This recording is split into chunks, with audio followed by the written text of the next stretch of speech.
Total जो सबूत है उसको लिपिबद्ध करके साक्ष्य मिटा करके बिहार पुलिस के द्वारा सीबीआई को केस ट्रांसफ़र किया जाएगा। तो क्या आपको लगता है कि जो इंसाफ है, जो असलियत, वो पता चलेगा? सर, हम लोगों के द्वारा, परिवार के द्वारा कभी भी सीबीआई जांच का मांग नहीं किया गया था। हम लोग शुरू से ही कर रहे हैं, जिस तरह से लिपापोती बिहार पुलिस कर रही थी उसको देखते हुए हम लोग शुरू से ही मांग कर रहे थे कि इस मामला की जांच न्यायिक जांच हो, चाहे सुप्रीम कोर्ट के अधीन या हाई कोर्ट के अधीन। अब सर, टोटल जो सबूत है उसको लिपिबद्ध करके साक्ष्य मिटा करके बिहार पुलिस के द्वारा सीबीआई को केस ट्रांसफ़र किया जाएगा। तो क्या आपको लगता है कि जो इंसाफ है, जो असलियत, वो पता चलेगा? इसलिए सीबीआई भी वही करेगी। डीजीपी साहब जो थे, हम लोगों को धमकाए कि ठीक है, हम केस को ट्रांसफ़र कर देते हैं सीबीआई के, और सीबीआई आप लोग को दौड़ाते रहेगी, दौड़ते रहिएगा 2 साल, उसके बाद थक जाइएगा, उसके बाद फिर बताइएगा क्या हुआ। सो तो हम लोग को भरोसा था सीबीआई पे सर, लेकिन सीबीआई का इस्तेमाल हम लोग को डराने धमकाने के लिए डीजीपी के द्वारा किया गया।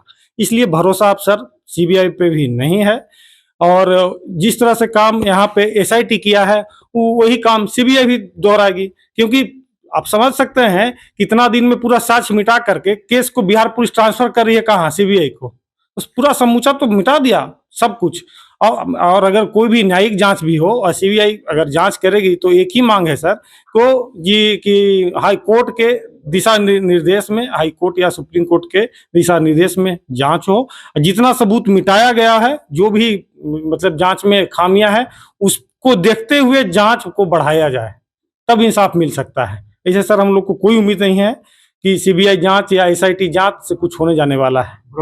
भरोसा नहीं है, क्योंकि डीजीपी बोल चुके हैं कल कि आप जाओ, देते हैं सीबीआई को जांच, दौड़ते रहना, देख लेंगे क्या करना है। सो किस पे भरोसा? क्या न्यायिक जांच सर, न्यायिक जांच। इसमें सुप्रीम कोर्ट के मुख्य न्यायाधीश से हम लोग का मतलब रिक्वेस्ट है, हाथ जोड़ करके संज्ञान लें। हाई कोर्ट के जो मुख्य न्यायाधीश हैं वो संज्ञान लें और इस जांच को अपने अधीन देख रेख में जांच प्रक्रिया वो आगे बढ़ाया जाए। और जिसको छुपाया गया है, जो लोग बचाया जा रहा है, उसको पर्दाफाश होगा जब कोर्ट के डर से जांच होगा तब सर, नहीं तो बाकी तो समझिए रहे हैं। किसको बचाया जा रहा है, क्या लगता है? जो गुनाहगार है, असली गुनाहगार है सर। कौन है? तो हॉस्टल जो है, हॉस्टल बताएगा ना, हॉस्टल संचालक, कि बच्ची के साथ क्या हुआ। पहले तो मान नहीं रहे थे कि इसके साथ गलत हुआ है। जब सारा रिपोर्ट आ गया, एफएसएल आ गया, रिपोर्ट में पुष्टि हो गया, पीएम में हो गया, तो कह रहे हैं कि नहीं, ये एक गलत रिपोर्ट है।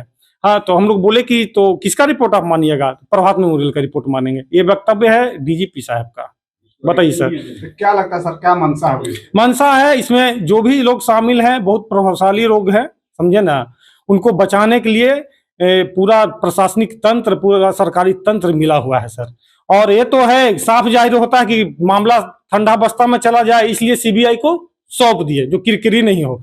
भाई, आप तो जान ही रहे थे कि क्या होना है, तो पहले ही सीबीआई को देते तो कुछ करती हो शुरू में ही। तो इसलिए हम फिर से मांग कर रहे हैं कि आदरणीय न्यायालय के द्वारा ये पूरा जो चीज है उसका देख रेख हो। उनके अधीन ही कोई भी एजेंसी अगर जांच करती है तो न्यायालय के अधीन होकर के जवाबदेही रहे, सुप्रीम कोर्ट या हाई कोर्ट के। ऐसा नहीं विश्वास है सर।